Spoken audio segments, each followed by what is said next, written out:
الحمدللہ رب العالمین والصلاة والسلام علی سید المرسلین اما بعد فاعوذ باللہ من الشیطان الرجیم بسم اللہ الرحمن الرحیم الصلاة والسلام علیک یا رسول اللہ وعلی آلک واصحابک یا حبیب اللہ الصلاة والسلام علیک یا نبی اللہ وعلی آلک واصحابک یا نور اللہ۔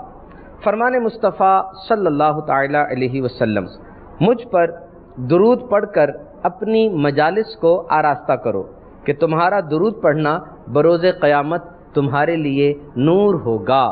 صلو علی الحبیب صلی اللہ تعالی علی محمد۔ رمضان المبارک کے بابرکت لمحات مدنی چینل کے ساتھ سلسلہ ہے رمضان اور صحت، دلچسپ معلومات، طبی معاملات اور بہت کچھ۔ ہمارے ساتھ ہیں ڈاکٹر اسامہ اور ڈاکٹر اقبال، اور آج ہماری اسکیم کیا ہوگی، سلسلے کا بریک اپ کیا ہوگا۔ سب سے پہلے ایک سوال ہوگا، ٹوڈیز کوئز، اور اس کے بعد ہمارا جو آج کا مین موضوع ہے، جو آج کا ٹاپک ہے، اس پر ڈسکشن ہوگی، اور ٹاپک ہے ہیومن برین، انسانی دماغ۔ رمضان المبارک کا تذکرہ خیر بھی ہوگا، اور tip of the day, interesting fact, ایک دلچسپ معلومات آپ سے شیئر کرتے ہیں۔ والدین اکثر یہ بات کرتے نظر آتے ہیں کہ ہمارے بچے کی یادداشت صحیح نہیں ہے، یہ بھول جاتا ہے۔ اس کی اور کئی وجوہات ہو سکتی ہیں، لیکن آج ہم ایک ایسی وجہ شیئر کریں گے جو عام طور پہ گھروں میں اگنور کی جا رہی ہوتی ہے۔ گھروں کے اندر یہ وجہ بہت زیادہ پائی جاتی ہے، لیکن گھر والے اس وجہ کو اگنور کر دیتے ہیں، عدم توجہی کا شکار ہو جاتے ہیں، اور بچے کو اس کا بہت نقصان ہوتا ہے۔ Let's start today's quiz. سب سے پہلا سوال ہوگا ڈاکٹر اقبال آپ سے، بتائیے رمضان کے روزے فرض ہونے سے پہلے اسلام میں کس دن کا روزہ فرض تھا؟ 3 آپشن ہے آپ کے پاس، 15 شعبان، 27 رجب یا 10 محرم۔ 10 محرم آئی گیس۔ 10 محرم تھرڈ آپشن آپ نے لیا۔ ڈاکٹر سامہ آپ سے سوال ہے، راہ خدا میں سب سے پہلا تیر کس نے چلایا؟ حضرت عمر فاروق اعظم رضی اللہ تعالیٰ عنہ، حضرت علی کرم اللہ تعالی وجہ الکریم، یا حضرت سعد بن ابی وقاص؟ کون سا آپشن لیں گے آپ؟ بسم اللہ الرحمن الرحیم،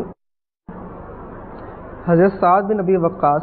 تھرڈ آپشن آپ نے لیا، and we will reveal the answer later in the programme. ہم سلسلے کے آخر میں آپ کو بتائیں گے کہ جواب صحیح کون سا تھا۔ میٹھے میٹھے اسلام بھائیوں اور مدنی چینل کے ناظرین، رمضان المبارک کی ان بابرکت ساعتوں میں ون امپورٹنٹ گول از مائنڈ فلنس، توجہ ہونی چاہیے، ایک خاص فوکس ہو، اور ایک تحقیق کے مطابق روزہ اس میں بہت ممد و معاون ثابت ہو سکتا ہے۔ It's not possible to stop thinking and render the mind complete blank. دماغ اپنا کام بند نہیں کر سکتا، سوچوں کا آنا، پروسیسنگ، یہ سب جاری رہتا ہے، اور سونے کے دوران brain is not off, it's incredibly on. ایسا نہیں ہوتا کہ جب انسان سو جاتا ہے تو اس کا دماغ بھی سو گیا، نہیں، بلکہ وہ ایک نئے انداز سے کام کر رہا ہوتا ہے۔ In fact brain does a lot of work while we are sleeping. سونے کے دوران بہت سے کام ہیں جو انسانی دماغ پرفارم کر رہا ہوتا ہے۔ ڈاکٹر اسامہ، سونے کے دوران بھی انسان کا دماغ جاگ رہا ہوتا ہے اور کام کر رہا ہوتا ہے، اس بارے میں کیا فرمائیں گے آپ؟ بسم اللہ الرحمن الرحیم، جیسے آپ نے فرمایا کہ انسان سوتا ہے لیکن دماغ اس وقت بھی سویا نہیں ہوتا، بلکہ کچھ اس وقت بھی پروسیسز اس کے چل رہے ہوتے ہیں۔ اس کو ہم اس طرح سے سمجھ سکتے ہیں کہ اگر ہم دماغ کا اس کی ایکٹیویٹی کو دیکھنے کے لیے ایک ٹیسٹ ہوتا ہے جسے ہم EEG کہتے ہیں، اس کو ہم کر کے دیکھتے ہیں، تو سونے کے دوران اگر ہم ایک شخص کا EEG مانیٹرنگ کریں، دیکھیں اس کا دماغ کی ایکٹیویٹی کیسی ہے، تو اس میں ہمیں نظر آتا ہے کہ جو اس کی ویوز ہوتی ہیں ان میں چینجنگز آتی ہیں۔ کچھ سلیپ کی فیزز ہوتی ہیں، نیند کی کچھ فیزز ہوتی ہیں جن کے اندر دماغ کی ایکٹیویٹی کم ہو جاتی ہے، کچھ فیزز ہوتی ہیں جن میں دماغ کی ایکٹیویٹی بڑھ جاتی ہے۔ تو اس طرح سے ہم یہ نہیں کہہ سکتے کہ ایک شخص جتنے عرصے تک جتنا ٹائم وہ پیریڈ وہ سویا ہوا ہے اس دوران سارے کے سارے ٹائم میں اس کا دماغ بھی سویا ہوا ہے، بلکہ کچھ ٹائم میں دماغ کی ایکٹیویٹی بڑھ جاتی ہے اور کچھ ٹائم کے اندر دماغ کی ایکٹیویٹی کم ہو جاتی ہے۔ تو دماغ کی یہ سلیپ کی فیزز ہوتی ہیں، اس کے مطابق ویری کرتی ہے۔ یعنی سلیپ کے دوران دماغ پوری طرح سویا نہیں ہوتا، لیکن اس کی کیفیت میں تبدیلی آتی رہتی ہے۔ مدنی چینل کے ناظرین، کبھی کبھار انسانی دماغ ایک 5 سالہ بچے کی طرح ایکٹ کرتا ہے، اپنی مرضی کرے گا، ایک جگہ ٹک کر نہیں بیٹھے گا، اچھلنے کودتے ہوئے ادھر سے ادھر نکل جائے گا. اور اگر 1 میل فی گھنٹہ دوڑنے کی دماغ کو اجازت دے دیں تو سوچوں کا ایسا انبار لگ جائے گا، سٹریس ٹینشن اتنی بڑھ جائے گی اور ایک طرف توجہ نہیں ہو پائے گی. ایک خاص کام کی طرف توجہ رکھنا، اسے کہتے ہیں مائنڈفلنس. اور رمضان اور مبارک کی کیا ہی بات ہے، ایک خاص موڈ بنا ہوتا ہے، بھوک لگی ہوتی ہے، کھانا نہیں کھایا ہوتا، اور کوشش یہ ہوتی ہے کہ عبادت میں دل لگے. مسجد میں پہلے پہنچ جائیں، تسبیحات میں دل لگ رہا ہوتا ہے، قرآن پاک کی تلاوت کرتے لوگ نظر آتے ہیں. اور روزے کے دوران جو عبادت کی جاتی ہے بڑا دماغ کو فوکس اور مائنڈفلنس نصیب ہوتی ہے. اب ظاہری بات ہے کھانا تو ہے نہیں جس کو پروسیس کرنا ہے، ہضم کرنا ایک اہم کام ہے، اور وہ کام نہیں ہو رہا تو دماغ کو دیگر کام کرنے کا ایک موقع مل جاتا ہے. اور بہت سے نفسیاتی مسائل ایسے ہیں جن کے بارے میں ڈاکٹر صاحبان کہتے ہیں کہ مائنڈفلنس، میڈیٹیشن، غور کرنا کسی چیز پر ان کا علاج ہے. اور ایک نمازی کو دیکھیے، نماز میں کتنی زبردست مائنڈفلنس نصیب ہوتی ہے. جب تکبیر تحریمہ ایک نمازی کہتا ہے اس کا موڈ چینج ہو جاتا ہے. جس طرح آپ کا موبائل ہے، موبائل کا موڈ چینج ہوتا ہے، آپ موبائل کو سائلنٹ موڈ پہ کر لیتے ہیں، آف لائن موڈ پہ کر لیتے ہیں، ایروپلین موڈ پہ کر لیتے ہیں. اسی طرح جیسی تکبیر تحریمہ کہی، نمازی کا موڈ چینج ہو گیا. اب ورلڈلی انٹریکشن، دنیاوی کلام و معاملات وہ نہیں کر سکتا. ایک خاص جگہ پر آنکھیں رکھنی ہے اور فوکس کرنا ہے کہ اللہ دیکھ رہا ہے. تو روزے کے اندر درود و سلام کی کثرت کریں، گنبد خضرا شریف کا تصور باندھ کر. دماغ پریشان کن سوچوں سے بچا رہے گا. تصور شیخ کریں، جامع شرائط پیر صاحب، ان کے بارے میں سوچیں، ان کے ملفوظات کے بارے میں سوچیں. تو رمضان مبارک میں خوب بہاریں ہیں، مسجدوں میں رونق ہے. اے کاش یہ جذبہ عبادت کا رمضان کے بعد بھی ہمارا برقرار رہے. صلو علی الحبیب صلی اللہ تعالی علی محمد. ڈاکٹر اقبال، برین کی جو اپیرنٹلی دماغ ہے اس کی بہت سی بیماریاں ہیں جو کہ انسان کو لاحق ہو سکتی ہیں.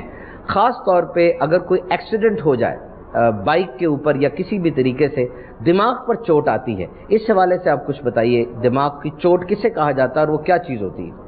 بسم اللہ الرحمن الرحیم. جیسے آپ نے ابھی تذکرہ کیا ایکسیڈنٹ کا، تو میں اسی سے کنٹینیو کروں گا کہ اکثر جو ایکسیڈنٹ ہوتے ہیں اس میں جو کاز آف ڈیتھ ہوتی ہے وہ ہیڈ انجری ہی ہوتی ہے، یعنی دماغ کی انجری موسٹ کامن کاز ہے. جیسے آپ نے ایک فیکٹ بتایا کہ موٹر سائیکل سے گرے تو ہیڈ انجری سب سے کامن ہوتی ہے. جب بھی ہیڈ انجری ہوتی ہے تو اس میں مختلف طرح کی جو ہے نا علامات ہیں، مختلف طریقے سے جو ہے نا دماغ متاثر ہوتا ہے. سب سے زیادہ جو کامن ہے وہ یہ ہے کہ جب بھی چوٹ لگی دماغ کو تو وہاں پہ خون کی جو شریان ہے، نالی ہے، وہ پھٹی اور وہاں پہ خون اکٹھا ہو گیا، خون کا ایک لوتھڑا جم گیا. یہ ہے کہ خون جو ہے نا پورے دماغ کے اندر پھیل جاتا ہے، ٹھیک ہے. یا بعض اوقات دماغ کی جو ہڈیاں ہیں وہ ٹوٹتی ہیں تو آنکھوں کے گرد بھی جمع ہو جاتا ہے، جیسے وہ کالی ہو جاتی ہیں بعض اوقات ہیڈ انجری کے بعد آنکھیں. تو یہ جو خون جمتا ہے یہ دماغ کے خاص حصے پر پریشر ڈالتا ہے. جو پریشر ڈالتا ہے تو اس کی وجہ سے علامات آتی ہیں. اب یہ کیا علامات ہیں جو کہ ہیڈ انجری میں آ سکتی ہیں؟ اس میں ایک جو زیادہ خطرناک علامت ہے وہ ہے ہوش پر نہ رہنا. نارملی ایک بندہ الرٹ ہے، باتیں کر رہا ہے، رسپونڈ کر رہا ہے، اگر اسی طرح ایک پیشنٹ سے پوچھیں وہ ہوش میں نہیں، اس کو پتہ ہی نہیں میرا نام کیا، میں اس وقت کہاں پہ ہوں، تو یہ اگر ہوش ٹھیک نہ ہو ہیڈ انجری کے بعد تو یہ ایک ڈیٹوریٹنگ سائن ہے، یعنی ایک اچھی علامت نہیں ہے. اس کے علاوہ بار بار الٹیوں کا آنا یہ ایک علامت ہو سکتی ہے. اس کے علاوہ جھٹکے پڑنا، جیسے کہ مرغی والے کو جھٹکے پڑتے ہیں، اس طرح اگر دماغ کی چوٹ ہے تو اس میں بھی جھٹکے پڑ سکتے ہیں. یہ کچھ امپورٹنٹ علامات ہیں. یعنی دماغ کی چوٹ اگر لگی جائے تو ڈاکٹر اقبال اس کی علامات ظاہر ہوں گی، اور بنیادی یہی چیز ہے کہ دماغ میں خون کے شریان پھٹی اور خون جمع ہو گیا، جس کو ہیماٹوما بھی کہتے ہیں. ڈاکٹر اسامہ، آپ یہ بتائیے کہ برین ٹیومر دماغ کے اندر رسولی بن جاتی ہے، کیسے پتہ چلے کہ ایک انسان کے دماغ میں رسولی بن گئی؟ آپ ڈاکٹر ہیں، آپ کس طرح اس کو انالائز کرتے ہیں اور اس کی کیا احتیاطی تدابیر ہوتی ہیں؟ بسم اللہ الرحمن الرحیم.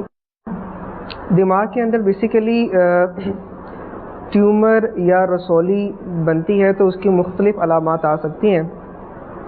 اس کو اس طرح سے سمجھیے کہ جیسے ہماری کھوپڑی ہے جس کے اندر دماغ پڑا ہوا ہے. اب یہ کھوپڑی یہ ہڈیوں سے بنی ہے اور یہ بالکل آپس میں ہڈیاں جڑی ہوئی ہیں، ان کے درمیان سپیس بھی نہیں ہے کہ اندر سے مطلب اگر کوئی پریشر آئے گا تو یہ کھل جائیں گی. اب ان کے اندر دماغ ہے اور دماغ ایک پانی کی تہہ کے اندر ایک اس کے اندر تیر رہا ہے. اگر دماغ کے اندر کوئی رسولی آ جائے گی یا خون بہہ جائے گا تو اس کو جگہ نہیں ملے گی پھیلنے کے لیے, تو دماغ کمپریس ہو جائے گا, کیونکہ اب جگہ تو اتنی ہی ہے, کیوٹی تو اتنی ہی ہے, کھوپڑی تو اتنی ہی ہے, پہلے وہاں پہ صرف دماغ تھا, اب اس کے اندر رسولی آ گئی ہے, تو پریشر بنے گا دماغ. اس کے ہم کہتے ہیں کہ جو انٹرا کرینیل پریشر ہوتا ہے, یعنی کہ دماغ کا جو پریشر ہوتا ہے وہ بڑھ جاتا ہے, دماغ کمپریس ہوتا ہے. اب اس کی وجہ سے کیا ہوگا, سر میں درد ہوگا, مستقل درد رہے گا, اتنا شدید درد ہوگا کہ دوائیوں سے کنٹرول نہیں ہوگا. دوسری بات یہ ہوگی کہ جھٹکے لگ سکتے ہیں, کیونکہ وہ رسولی دماغ کے جس بھی حصے کو سٹیمولیٹ کر دے گی, تو وہاں پہ جب ایکٹیویٹی ہوگی تو اس ایریا, وہ ایریا جس جسم کے حصے کو کنٹرول کر رہا ہے وہاں پہ جھٹکے آ سکتے ہیں. پھر یہ ہوگا کہ جسم کا کوئی حصہ مفلوج بھی ہو سکتا ہے. اگر اس رسولی کے اندر, کیونکہ وہ رسولی ہے اس کے اندر بھی خون کی نالیاں ہیں جو اس کو پرووائڈ, وہاں پہ اگر وہ خون کی نالیاں پھٹ جاتی ہیں تو سڈنلی وہاں پہ اندر بلیڈ ہو سکتا ہے, جس کی وجہ سے جسم کا حصہ مفلوج بھی ہو سکتا ہے. اس کے علاوہ وہ خون کی نالیوں وہ جب بلیڈ ہوگا اندر تو اس کے ساتھ ہی کچھ نالیاں کمپریس ہو جاتی ہیں, جس کی وجہ سے کچھ ایریا کو سپلائی بند ہو جاتی ہے اور وہ ایریا ڈیڈ ہو جاتا ہے. اس طرح سے دونوں طریقوں سے مفلوج ہو سکتا ہے. ٹیومر جو ہے اس کی مختلف سائنز ہیں جو کہ باڈی سے سامنے آ سکتی ہیں. مدنی چینل کے ناظرین, انسانی دماغ ایک پیچیدہ ترین مشین ہے. It's so powerful that it has started to understand itself. انسانی دماغ اس نے اپنے آپ کو سمجھنا شروع کر دیا ہے. ایک لمحے کے لیے سوچیں, انسان کے جسم میں خون کی نالیاں ہیں, وینز ہیں, آرٹریز ہیں, اور اسی طرح کیپلریز ہیں, چھوٹی چھوٹی بڑی بڑی خون کی نالیوں کا ایک جال ہے جو پورے جسم میں پھیلا ہوا ہے. اور اگر ان خون کی ساری نالیوں کو نکال کر ایک سڑک کی صورت میں سیدھا بچھایا جائے تو آپ سمجھ سکتے ہیں اس کی لمبائی کتنی بنے گی. اس کی لمبائی بنے گی 1,00,000 میل سے زیادہ. جی ہاں, اور اس ساری نالیوں میں خون کو ایک خاص پریشر سے گردش کروانا یہ دماغ کا کام ہے. جسم کا درجہ حرارت مینٹین رکھنا, ڈیسیژن میکنگ یعنی فیصلہ کرنا, یہ بھی دماغ کی رسپانسبلٹی ہے. آئیے دماغ کی ایک اور اہم بیماری کے بارے میں ڈاکٹر اقبال سے پوچھتے ہیں. ڈاکٹر اقبال, ایپیلیپسی یعنی مرگی, یہ ایک بہت کامن مرض ہے. آپ بتائیے مرگی کی کیا سائنز ہیں اور کس طرح اس کا علاج ممکن ہے؟ اچھا, مرگی کی جو علامات ہیں بیسیکلی اس میں نا جھٹکے پڑتے ہیں, ٹھیک ہے نا, جسم میں. اچھا, اب اس کی مختلف اقسام ہیں. جو زیادہ کامن ہے اس میں یہ ہے کہ پورے جسم کے اندر نا ایک دم جھٹکے پڑنا شروع ہو جائیں گے, ٹھیک ہے, اور مریض کا جو ہے نا اس کے سانس کی جو نالی اس سے آوازیں آنا شروع ہو جائیں گی, اس کی آنکھیں اوپر کو ہو جائیں گی, ٹھیک ہے, اس کے منہ سے جو ہے نا کچھ مواد نکلنا, جھاگ وغیرہ نکلنے شروع ہو جائیں گے, اور بعض اوقات جو ہے نا یہ اس حد تک خطرناک ہوتی ہے کہ پیشاب وغیرہ بھی نکل سکتا ہے. یہ ہے جو ایک کامن ہے جس کو ایک ہم میڈیکل ٹرم میں کہتے ہیں جنرلائزڈ ٹونک کلونک فٹس, یعنی پوری باڈی ہے جو اس کو جھٹکے پڑ رہے ہیں. اب یہ کتنی دیر تک پڑتے ہیں, یہ جتنا ان کا ڈیوریشن بڑھتا جائے گا جھٹکوں کا, اتنی مطلب ہے کہ مرگی کی بیماری وہ زیادہ شدت اختیار کرتی جائے گی. اگر کسی کو بریف ایپیسوڈ ہوا ہے تو اس کا مطلب اس کو کم شدید بیماری ہے, جس کو زیادہ لمبے عرصے کے لیے ہوا ہے, 1 منٹ کے لیے 2 منٹ کے لیے, تو یہ زیادہ شدید ہے. اس کے علاوہ ایک دوسری ٹائپ ہے جس کے اندر جسم کا صرف ایک حصہ ہے, اس میں جھٹکے پڑتے ہیں, اور کچھ اس کی ایسی بھی ہے جس کے اندر جھٹکے نہیں پڑتے, کھڑا کھڑا آدمی ایک دم گمسم ہو جاتا ہے, ٹھیک ہے. اچھا, اب یہ ہے کہ اس کی جو وجوہات دیکھی جائیں, اکثر جو ہے نا ایپیلیپسی ہے اس کی کوئی وجہ نہیں ملتی, ٹھیک ہے, لیکن اور کافی ایسی بیماریاں ہیں جس کے اندر یہ جھٹکے پڑتے ہیں, جیسے کہ فالج کی بیماری ہے, جیسے ڈاکٹر اسامہ نے پہلے ٹیومر کی بات کی کہ برین ٹیومر ہے, اس میں بھی جھٹکے پڑ سکتے ہیں, ٹھیک ہے. اسی طرح اگر دماغ کی سوزش یا انفیکشن ہو جائے اس میں بھی جھٹکے پڑ سکتے ہیں. اب اس میں امپورٹنٹ چیز یہ کہ اس کا جو ہے نا مرگی کس عمر میں ہوئی, یہ بڑا امپورٹنٹ ہے. اکثر جو بچوں کو ہوتی ہے تو اس کے اندر جو ہے نا کچھ عرصے کے لیے دوائیاں دینی پڑتی ہیں, اور اس کے بعد 1 سال 2 سال 4 سال کے بعد ہم آہستہ آہستہ دوائیاں وڈرا کرتے ہیں, اور بعد میں اس کی علامات نہیں آتی, مرگی کنٹرول ہو جاتی ہے. لیکن بڑوں میں اگر یہ مرگی کا پرابلم ہو تو بعض اوقات تو پوری لائف ہی میڈیسن کھانی پڑتی ہے. لیکن یہ مطلب ہے کہ جو ایک جنرل پاپولیشن کے اندر ایک کانسیپٹ ہے کہ مرگی کی بیماری ہے, اس کا تو علاج ہی نہیں ہے, ٹھیک, ایسی بات نہیں ہے. آج کل میڈیکل سائنس نے اتنی ترقی کر لی ہے کہ ایسی میڈیسن ہیں جو کو اس کو کافی حد تک کنٹرول کر سکتی ہیں. وہ میڈیسن کھائیں, پراپر ڈاکٹر کو چیک اپ کروائیں تو وہ کنٹرول رہے گا. لیکن ایک امپورٹنٹ چیز جو ہے کہ اب جو مرگی کا مریض ہے کیا اس کو ڈرائیونگ کرنی چاہیے؟ کیا اس کو اکیلے سیڑھیاں چڑھنی چاہیے؟ کیا اس کو ایک ایسی خطرناک جگہ پہ جانا چاہیے جہاں اگر اس کو دورہ پڑے، وہ ایک دم گر پڑے تو اس کی باڈی کو خطرہ ہوتا ہے؟ یہ بڑی امپورٹنٹ چیزیں ہیں. تو یہ اپنے ڈاکٹر سے ڈسکس کریں کہ جب تک ڈاکٹر الاؤ نہ کرے تو نہ تو مرغی کا مریض ڈرائیونگ کرے، نہ وہ خود سیڑھیاں چڑھے، نہ وہ کسی بلڈنگ پہ جائے. جب ایک عرصے تک دوائیاں کھا کے کنٹرول رہتا ہے تو اس کے بعد ڈاکٹر یولی الاؤ کرتے ہیں. ڈاکٹر اقبال، اس کا مطلب یہ ہوا کہ مرغی کے مریض کو کانسٹنٹ اپنے ڈاکٹر کی کاؤنسلنگ میں رہنا چاہیے. اس میں تھوڑی سی ایک چیز مختصر سے ایڈ کرنا چاہوں گا کہ اگر کسی کو جھٹکے لگ رہے ہیں آپ کے سامنے، آپ کو نہیں پتا وہ کون ہے، وہ سڑک پہ گرا پڑا ہے، اس کو جھٹکے لگ رہے ہیں، آپ نے دیکھا، نہ جانے اس کو مرغی ہے، اس کو گردن اور بخار ہے، کیا وجہ ہے، لیکن آپ اس کے لیے کیا کر سکتے ہیں؟ آپ یہ کر سکتے ہیں کہ اس کے قریب اگر کوئی ایسی چیز ہے کہ جو اس کو لگے اور اس کو تیز دھار چیز جس پہ وہ اس کو ڈیمیج ہو سکتا ہے، اس چیز کو ہٹا دیجئے. اگر وہ آگ کے پاس ہے اس کو پیچھے کر دیجئے. اس کے منہ میں کچھ نہ ڈالیے. بعض لوگ ایسے کرتے ہیں کہ جوتا اس کے منہ میں ڈالتے ہیں یا کچھ اس طرح کی الٹی سیدھی حرکتیں کرتے ہیں، ایسا بالکل نہ کیجیے. اس کے جو ہے نا کپڑے کے اگر یہ گریبان کے بٹن ٹائٹلی بند ہیں، ٹائی وغیرہ اس کو کھول دیجئے تاکہ اس کا سانس بند نہ ہو. اور اگر وہ جھٹکا 5 منٹ تک نہ رکے، گھڑی کا ٹائم دیکھ لیجئے، 5 منٹ تک اگر وہ جھٹکا نہیں رکتا تو اس کو فوراً کسی قریبی ہسپتال میں لے کر جائیے، کیونکہ اگر وہ 5 منٹ تک نہیں رکتا تو پھر عین ممکن ہے کہ وہ جھٹکا نہیں رکے گا، خود بخود نہیں رکے گا، اس کو روکنے کے لیے کسی علاج کی ضرورت ہوگی. تو یہ مطلب ایک جنرل پبلک کے لیے ہے کہ آپ کے سامنے کوئی بھی بندہ جس کو اس طرح جھٹکے لگ رہے ہیں، عام طور پہ اس طرح سے ہوتا ہے، لوگ الٹی سیدھی حرکتیں کرنے شروع کر دیتے ہیں. تو ایسا بالکل نہ کیجیے، بلکہ جو آپ کو ہدایات میں نے کچھ بیان کی ہیں ان کے مطابق فوراً سے پہلے ڈاکٹر کو دکھایا جائے. A fascinating question. What is the storage capacity of human brain? انسانی دماغ میں کیا کچھ آ سکتا ہے؟ موبائل فون کی میموری 128 GB ہوتی ہے. ایک کمپیوٹر کی میموری 3 ٹیرا بائٹس تک ہو سکتی ہے.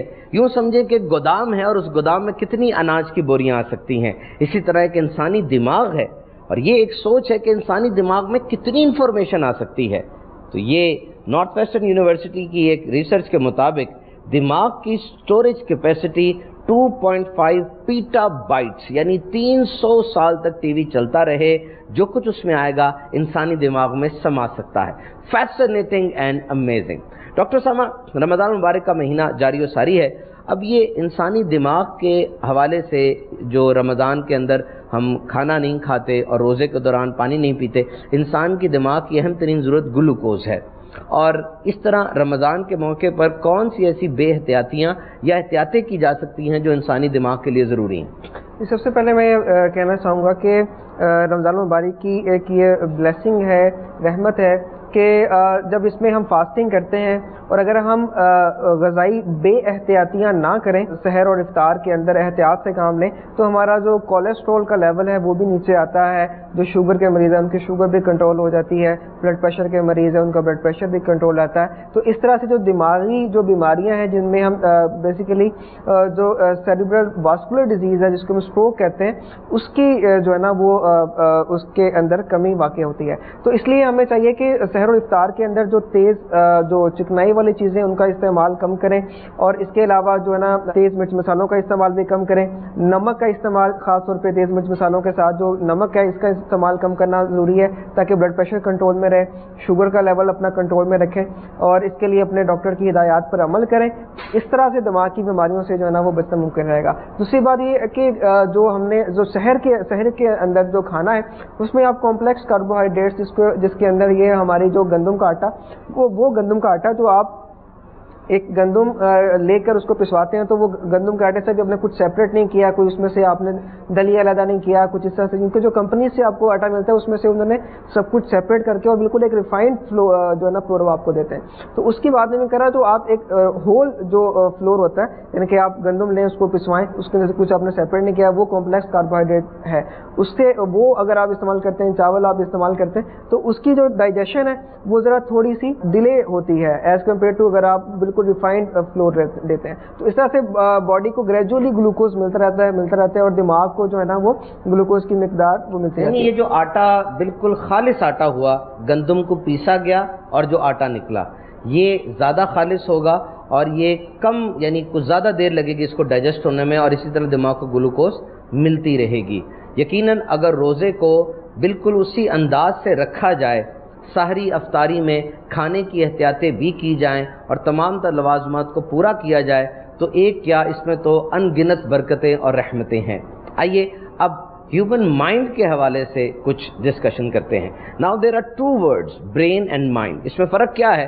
Brain is the hardware and mind is the software. جیسے کمپیوٹر کے اندر ایک ہارڈ ویئر ہوتا ہے، مشین جو نظر آ رہی ہے، کی بورڈ ہے، اوپر اسکرین لگی ہوئی ہے، اس کو ہارڈ ویئر کہیں گے۔ اور جو کمپیوٹر کے اندر ہے، جو نظر تو آ رہا ہے لیکن اس کو چھویا نہیں جا سکتا، اس کو سافٹ ویئر کہیں گے۔ تو انسانی دماغ، ہیومن برین، یہ ہارڈ ویئر ہے، اور مائنڈ جو اس کے اندر سوچے ہیں، جو چیزیں ہیں، وہ سافٹ ویئر ہے۔ یعنی برین ایک گھر ہے اور مائنڈ اس گھر کے اندر رہتا ہے۔ اور یہاں پر نفسیاتی بیماریوں کی بات آتی ہے کہ ایک انسان مختلف سائیکولوجیکل ڈس آرڈرز کا شکار ہو جاتا ہے۔ ڈاکٹر اقبال یہ بتائیے، مین جو نفسیاتی بیماریاں ہیں کچھ ان کے بارے میں بتائیے، ان کی آپ علامات بتائیے۔ مختلف قسم کی نفسیاتی بیماریاں ہو سکتی ہیں۔ جو سب سے زیادہ کامن ہے، جو ہمیں دیکھنے میں ملتی ہے، وہ ڈپریشن ہے۔ ڈپریشن کا مرض جو ہے نا وہ بہت زیادہ کامن ہے ہماری سوسائٹی میں، اور اس کی کافی وجوہات ہو سکتی ہیں۔ اچھا، اب اگر اس کی علامات کے حوالے سے بات کی جائے تو جو ڈپریشن کی علامات ہیں اس میں یہ ہے کہ انسان سوشل انٹریکشن نہیں کرتا، یعنی اپنے فیملی ممبر سے اور باہر جو دیگر لوگ ہیں ان سے ملنا جلنا کم کر دیتا ہے۔ کھانے کا جو ہے نا روٹین نہیں رہتی، بھوک نہیں اس کو لگتی، ہر وقت علیحدگی میں رہے گا، ٹھیک ہے نا۔ اچھا، اس کے بعد جو اپنے آپ کو مینٹین رکھنا ہے وہ نہیں ہوگا۔ اچھا، اب یہ جو ڈپریشن ہے اس کو کب کہنا ہے کہ یہ ایک پیتھولوجیکل یعنی واقعی ایک بیماری ہے؟ کسی کو کوئی بھی سٹریس آیا تو نیچرلی ہے کہ اس وقت انسان کا جو ہے نا موڈ آف ہوتا ہے اور ڈپریشن میں جاتا ہے۔ جیسے کسی کی فیملی میں ڈیتھ ہو گئی یا اس کا کوئی بہت بڑا لاس ہو گیا مالی لحاظ سے یا کسی لحاظ سے، تو اس وقت جو ڈپریشن ہوگی تو یہ ٹرانزیٹ سی ہوگی، یعنی وقتی طور پر ہوگی، ایک نیچرل ہے کہ اس وقت انسان کا دل نہیں کر رہا ہوتا، تو یہ انسان گریجولی اس سے ریکور کر جاتا ہے۔ یعنی تھوڑی دیر کے لیے یہ اگر چیز آئے تو اس کو آپ بیماری نہیں کہیں گے، وہ ایک نیچرل، تو یہ کتنی دیر تک رہے تو بیماری کہا جائے گا؟ پرسسٹنٹ رہتی ہے 5-6 مہینے تک نہیں ٹھیک ہو رہا تو ہم اس کو کہیں گے بیماری ہے۔ یعنی 5-6 مہینے تک وہ کسی سے بات کرنے میں سکون محسوس نہیں کر رہا، اس کے کھانے کی روٹین ڈسٹرب ہے، تو آپ کہیں گے یہ ڈپریشن کا یہ ہو سکتا ہے کہ اس کو ڈپریشن کا مرض ہو۔ اچھا، اب اس کے اندر بھی نا مطلب اس کی بھی آگے ایک ہے کہ میجر ڈپریشن، یعنی یہ ڈپریشن کچھ تو لوگوں میں اس حد تک ہی ہوتا ہے، لیکن بعض پیشنٹس میں اس حد تک ڈپریشن ہوتا ہے کہ وہ سوسائڈل اٹیمپٹس تک آتی ہیں، یعنی ان میں خودکشی کی جو ہے نا وہ آنا شروع ہو جاتا ہے کہ میں اپنے آپ کو مار لوں۔ تو یہ بہت خطرناک ہے۔ یہ ایسا پیشنٹ ہے جس میں یہ علامات آ رہے ہیں، اس کو فوراً ہی جو ہے نا ڈاکٹر کے پاس لے کے جانا چاہیے۔ اب امپورٹنٹ چیز یہ ہے کہ جو ڈپریشن والا پیشنٹ ہے وہ خود نہیں جائے گا، کیونکہ وہ اپنے آپ کو مریض سمجھ نہیں رہا۔ یہ اس کے فیملی ممبرز کی رسپانسبلٹی ہے، اس کے دوستوں کی رسپانسبلٹی ہے کہ اگر اس کو اپنے مطلب ایک شخص میں اس طرح کی علامات دیکھ رہے ہیں تو اس کو ڈاکٹر کے پاس لے کے جائیں، سائیکیٹرسٹ کے پاس لے کے جائیں۔ تو ڈپریشن کے علاوہ جو باقی مطلب سائیکولوجیکل پرابلم ہے ان میں ایک انزائٹی کا پرابلم ہے، یعنی کہ پریشانی کا ہو جانا، ٹھیک ہے نا۔ اچھا، یہ بھی ایک ہے کہ کسی حد تک تو ایک نارمل ہے، یعنی ایک بندہ ہے، اس کا صبح ٹیسٹ ہے یا اس نے کوئی ٹاسک پرفارم کرنا ہے تو اس وقت تھوڑی سی پریشانی ہوگی تو نارمل ہے، لیکن ایک حد سے زیادہ ایک بندہ لے رہا ہے اور اس کی جو لائف ڈسٹرب ہو رہی ہے تو یہ ایک پرابلم ہے، تو انزائٹی ہے، تو اس کا بھی علاج کروانا چاہیے۔ اس کے علاوہ ایک ہوتی ہے آبسیسو کمپلسیو ڈس آرڈر، یہ بائی پولر ڈس آرڈر، یہ اور بیماری ہیں۔ بائی پولر ڈس آرڈر بھی بڑی خطرناک بیماری، اس میں کیا ہوتا ہے کہ پیشنٹ کا جو موڈ ہے نا وہ چینج ہوتا ہے، کبھی تو بہت اگریسو بیہیویئر میں چلا جائے گا، کبھی بالکل ہی ڈاؤن ہو جائے گا۔ تو یہ اور آبسیسو کمپلسیو، یعنی 3 آپ نے بیماریاں نفسیاتی طور پہ ڈسکس کی جو کہ میجر ہیں، ان کی نشانیاں ہمیں بتائیں۔ مدنی چینل کے ناظرین، یہ کہا جاتا ہے کہ دماغ صرف 10% اپنی صلاحیت کو استعمال کرتا ہے۔ یاد رکھیے، نیورو سائنٹسٹ کے مطابق this statement is completely false. انسان اپنے دماغ کا 100% استعمال کرتا ہے، اور اس کے باوجود وہ اوور لوڈ ہو جاتا ہے کیونکہ ہمارے ارد گرد معلومات اور انفارمیشن بہت زیادہ ہیں۔ We are living in a digital world, اور دماغ کے اندر ایک خاص صلاحیت ہے، اس کا نام ہے توجہ دینا، اٹینشن۔ اتنی زیادہ باتیں ہیں، کس کی طرف توجہ دیں اور کس کی طرف توجہ نہ دیں۔ Attention is the leader of brain, یہ توجہ بہت اہم چیز ہے۔ Attention is called the brains boss. Attention یعنی توجہ، یہ برین کا باس اس کو کہا جاتا ہے، اور یہ کتنی امپورٹنٹ ہے آپ غور کیجئے۔ ایک مریض ایک ڈاکٹر کے پاس آتا ہے، اور ڈاکٹر اگر اپنی توجہ مریض کے علاوہ کہیں رکھے، اسی طرح ایک انجینئر ہے، وہ کسی پروجیکٹ کے اوپر موجود ہے، وہاں پر بڑی کنسٹرکشن کا کام ہو رہا ہے، اور انجینئر اپنی توجہ پروجیکٹ کے علاوہ کہیں پہ کر دے تو کتنا نقصان ہو جاتا ہے۔ اور پھر رمضان المبارک کا بابرکت مہینہ، ایک مسلمان جو روزہ دار ہے اس کی توجہ عبادت کی طرف ہونی چاہیے، اس کی کوشش ہونی چاہیے کہ وہ گناہوں سے بچے اور نیکی والے کام کرے۔ یاد رکھیے، سوچیں خود بخود نہیں بنتی، ہم جو دیکھتے ہیں ویژن، ہم جو سنتے ہیں لسننگ، ہم جو چھوتے ہیں ٹچ، ہم جو سونگھتے ہیں اسمیل، یہ سب کچھ دماغ میں جاتا ہے، کوکنگ ہوتی ہے اور ایک سوچ بنتی ہے، ایک یاد بن کر ہمارے دماغ میں محفوظ ہو جاتی ہے۔ تو یہ دماغ ہم نے اپنے شیخ طریقت امیر اہل سنت حضرت علامہ مولانا الیاس قادری صاحب سے سیکھا۔ یہ دماغ ایک کچرا رکھنے کی جگہ نہیں ہے۔ This mind is not a dustbin to put hatred menace curse and hostility. دماغ کچرا رکھنے کی جگہ نہیں ہے کہ یہاں پر دھوکہ، جھوٹ، چغلی، غیبت یا ایسے منفی جذبات رکھے جائیں۔ یہ تو خزانہ رکھنے کی جگہ ہے، اٹس اے ٹریجر چیسٹ، جہاں پر محبت، پیار، ہمدردی کے مدنی پھول ہونے چاہیے۔ میرے شیخ طریقت امیر اہل سنت کی تحریریں، آپ کے مدنی پھول اس حوالے سے ہماری رہنمائی کرتے ہیں۔ آپ نے ہمیں یہ سکھایا کہ ہم نے اپنے مائنڈ کو ٹرین کرنا ہے، وی ہیو ٹو ٹرین اور مائنڈ۔ مثبت سوچ ٹریننگ کے ساتھ آتی ہے، دماغ کو اس کی عادت ڈالنی پڑتی ہے حسن ظن رکھنے کی اور مثبت سوچ کی۔ ہمارے سلسلے کا ٹائم اب ختم ہو رہا ہے۔ سب سے پہلے ہم ان سوالات کا ذکر کر لیتے ہیں جو ہم نے ڈاکٹر صاحبان سے کیے۔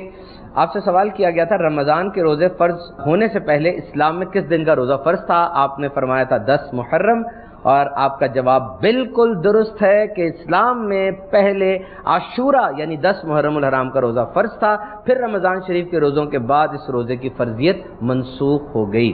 اور ڈاکٹر سامہ آپ سے پوچھا تھا راہ خدا میں سب سے پہلا تیر کس نے چلایا؟ آپ نے کہا سعد بن ابی وقاص رضی اللہ تعالیٰ عنہ، اور آپ کا جواب بالکل درست ہے۔ اور اب آخر میں ٹپ آف دا ڈے، ہم نے آپ سے یہ بات کی تھی کہ کچھ ایسی بات ہے جو کہ گھروں میں اگنور ہو رہی ہوتی ہے، لوگ اس پہ توجہ نہیں دیتے جبکہ وہ بہت توجہ والی بات ہے، اور وہ ہے بچے کا رونا۔ رونا بچے کی زندگی میں اہم ترین کام ہے، اور یہی اس کی کمیونیکیشن ہے، یہ وہ واحد کام ہے جس سے وہ رابطہ کرتا ہے، کچھ اور تو کر نہیں سکتا، اپنے جذبات کا اظہار وہ رو کے کرتا ہے۔ لیکن کبھی کبھار یہ نوٹ کیا گیا ہے کہ بچہ روتا رہتا ہے اور اس پر توجہ نہیں دی جاتی۔ ڈاکٹر مائیکل نے انفینٹ ڈیولپمنٹ سپیچز کے مطابق یہ ایک ریسرچ ہے، وہ لکھتا ہے کہ ایسے بچے جو روتے رہتے ہیں اور ان کا رونا اگنور کر دیا جاتا ہے، معاشرتی اور ذہنی طور پہ کمزور ہو جاتے ہیں۔ پینسلوینیا ریسرچ انسٹیٹیوٹ کے مطابق وہ بچے جو رو رہے ہوتے ہیں اور ان کو کنسول یا ریڈریس نہیں کیا جاتا، وہ بچے جذباتی ہو جاتے ہیں، ان کا مزاج بدل جاتا ہے۔ اور ڈیوک یونیورسٹی کی ریسرچ کے مطابق دیر تک رونا بچوں میں ہائی بلڈ پریشر کا سبب بھی بن سکتا ہے، جس سے دماغ کو خون اور آکسیجن کی سپلائی متاثر ہوتی ہے۔ ڈاکٹر اسامہ آپ بچوں کے ڈاکٹر ہیں، لاسٹ میں ہمیں ایک نوٹ دے دیجئے جو ہم نے رونے کے حوالے سے سنا، اس کے بعد اپنے سلسلے کو ختم کرتے ہیں۔ اس حوالے سے میں یہ ضرور کہنا چاہوں گا کہ رونا ایک ایسا کام ہے کہ جب بچہ پیدا ہوتا ہے تو سب سے پہلے وہ روتا ہے، اس وقت یہ ایک اس کا پروسیس یہ ہے کہ وہ سانس، اس کا پہلا سانس ہوتا ہے تو پھیپھڑوں کے اندر جو فلوئڈ وغیرہ وہ باہر نکلتا ہے۔ پھر اس کے بعد بچہ جیسے جیسے بڑا ہونا شروع ہوتا ہے، بھوک لگے گی روئے گا، بھوک کا جو بھی اس کا کمیونیکیشن ہے ماں کے ساتھ وہ رونے کے اس حوالے سے ہے۔ اس سے وہ بڑا ہو جائے گا تو پھر جب اس کو کسی چیز کی ضرورت ہوگی اس وقت روئے گا۔ اس سے اوپر چلا جائے گا تو خدا نہ خاصا کوئی ڈپریشن ہوگا، کسی چیز سے دکھ ہوگا، جب ظاہر سی بات ہے وہ باتیں نہیں کر سکتا، پھر اس وقت روئے گا۔ تو اس لیے اس چیز کو اگنور نہیں کرنا چاہیے۔ ماں باپ تو جو سینسیٹیو ماں باپ ہوتے ہیں وہ تو اتنے زیادہ سینسیٹیو ہوتے ہیں، اپنے بچے کی ایک ایک چیز کو وہ نوٹس کرتے ہیں کہ بچے کا ہلکا سا موڈ بھی آف ہوتا ہے تو ان کو پتہ چل جاتا ہے کہ اس کو اب کچھ نہ کچھ جو ہے نا وہ مسئلہ ہے، تو رونا تو اس سے آگے والی چیز ہے۔ تو لہٰذا اس چیز کو ماں باپ جو اچھے اور کیئرنگ ہوتے ہیں ان کو بچوں کی اس چیز کے اوپر ضرور مشاہدہ رکھنا چاہیے، آبزرویشن بھی اس چیز کو رکھنا چاہیے، کیونکہ اگر آپ بچے کی اس چیز کو ماں باپ اگنور کر دیں گے تو بچہ اور کس کو جا کے جو ہے نا وہ شیئر کرے گا۔ تو لہٰذا بچوں کی جو نارمل ان کی نفسیاتی ڈیولپمنٹ ہے اس کے لیے ماں باپ کا اتنا کین آبزرور ہونا ضروری ہے کہ ان کو یہ پتہ چل سکے کہ ان کے بچے کی زندگی کے اندر کیا چل رہا ہے، کس چیز کی وجہ سے اب یہ کنڈیشن ہے کہ اب بچہ رو رہا ہے۔ ڈاکٹر صاحبہ نے جو ہم سے ڈسکشن کی وہ یہی ہے کہ یقیناً ماں باپ کو بچے کے ان جذبات کا بالخصوص رونے کا خیال کرنا چاہیے، رونا کسی ضرورت کی وجہ سے ہی ہے، وہ ضرورت پوری کر دی جائے اگر وہ پوری کرنے والی ہے، نہیں تو بچے کو بہلا کے چپ رکھا جائے. جیسے ہم نے ریسرچ سنی کہ طویل دیر تک رونا بچے کی ذہنی اور معاشرتی زندگی میں ڈیولپمنٹ میں حائل ہو سکتا ہے. مدنی چینل کے ناظرین، مدنی چینل دیکھتے رہیے. امیر اہل سنت کی شورا پاک کتاب فیضان رمضان، اس کو خریدیے اور اس کا مطالعہ کیجئے. انشاءاللہ عز و جل آپ کو ڈھیروں برکتیں حاصل ہوں گی. مدنی چینل دیکھتے رہیے. صلو علی الحبیب صلی اللہ تعالی علی محمد.